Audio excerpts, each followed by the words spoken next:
When Rocco and I were at the Long Beach International Film Festival, we met two very talented young men who produced and directed Cherries in Season, a film that was considered one of the finest films of the Long Beach International Film Festival.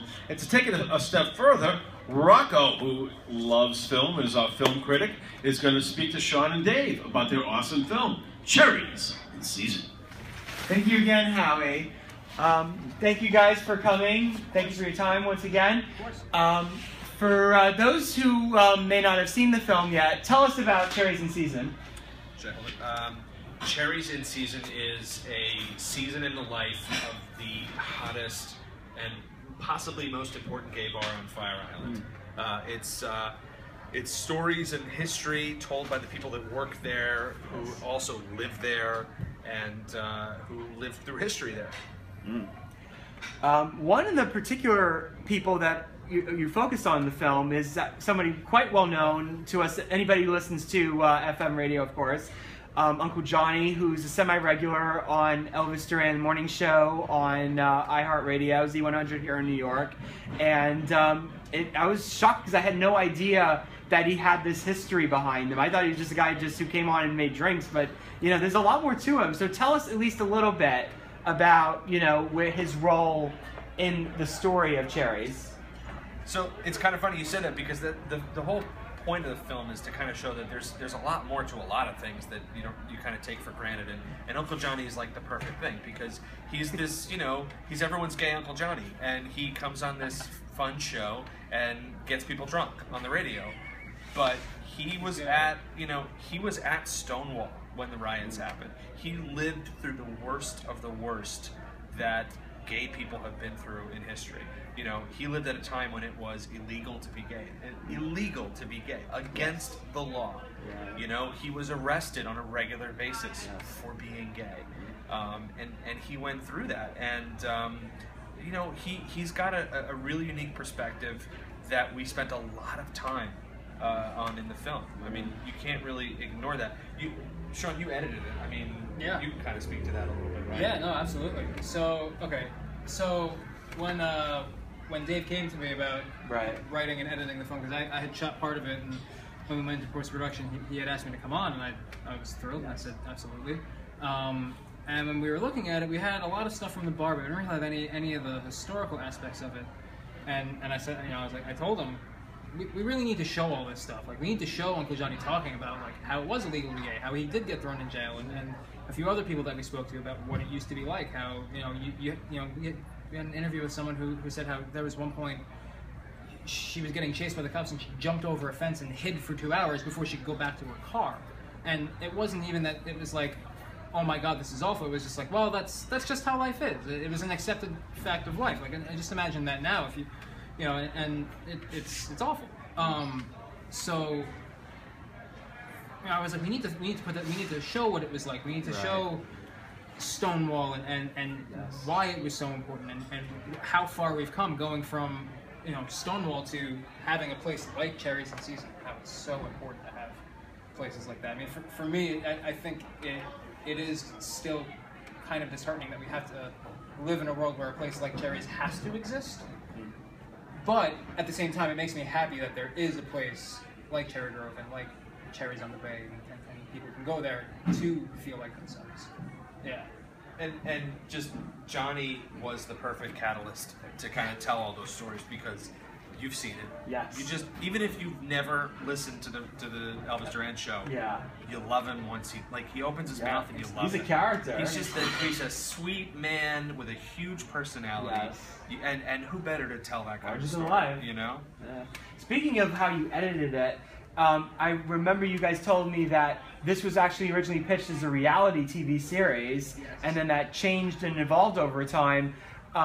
And then the other aspect I found fascinating in regards to that knowledge is the fact that most of the film, as much as everyone in the film says that there's a lot of drama that exists among the people that work at Cherries, the film, there's nothing of that shown. I mean, it's just a very happy film. It talks about, all the real sense of family that exists, not just, within the the work environment, but as just as a community as a whole within the LGBT community, what really, in terms of like the catalyst for where you were going to go with the film, in terms of how you were going to tell the story?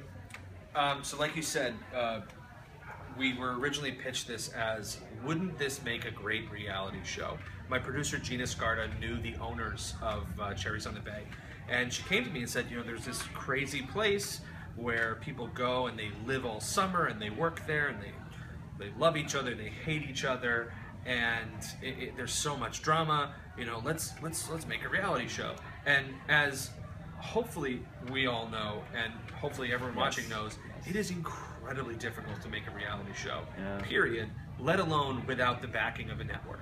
Right. And so the initial decision to not do that was kind of practical. It was like, that's a lot, and we don't, I don't know that we have the means to really be there 24/7 every day for a whole summer.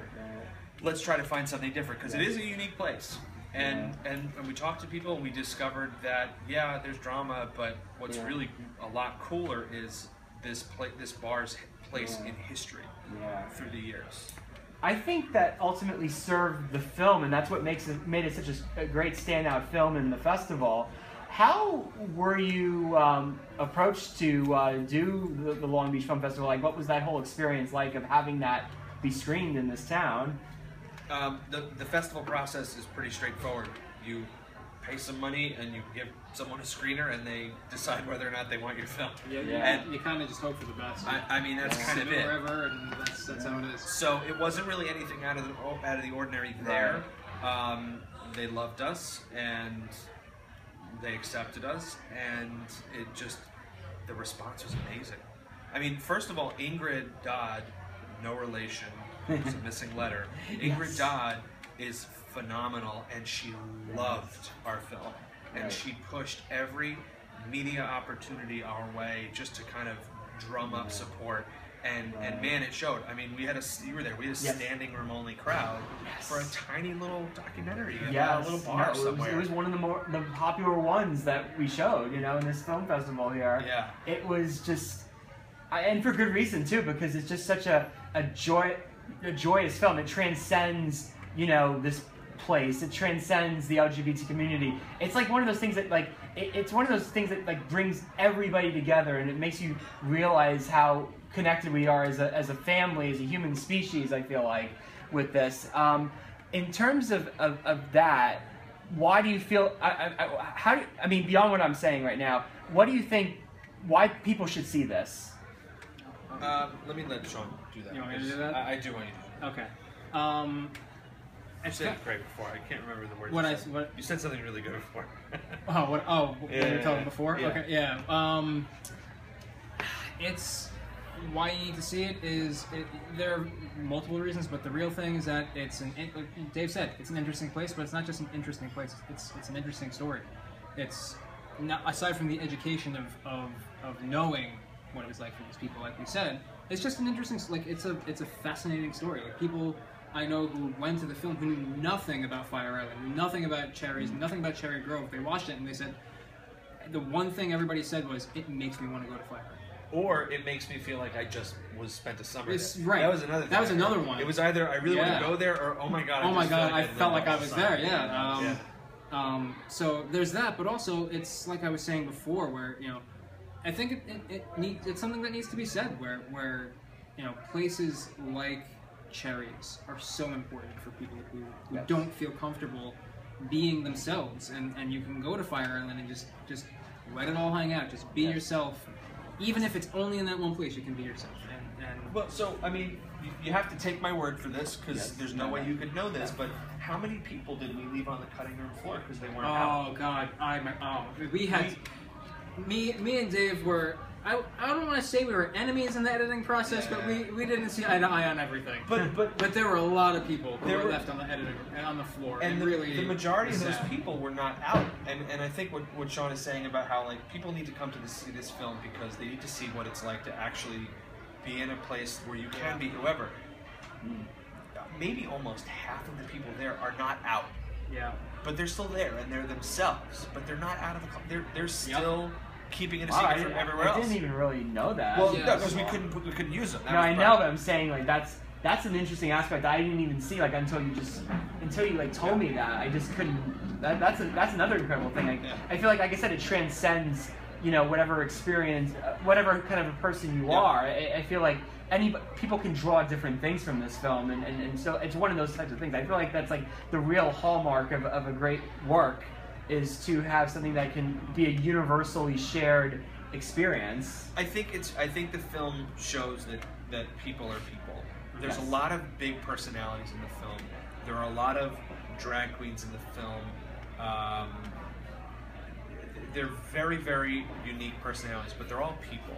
And I think as long as there's a world where those few people have to be in the closet, people should see this film. Because it shows it in a way where it's honest, it's not intimidating, but it's honest, and it shows things how they are, and you know what? It's pretty cool. It's a pretty cool place to be, straight or gay. I agree, totally.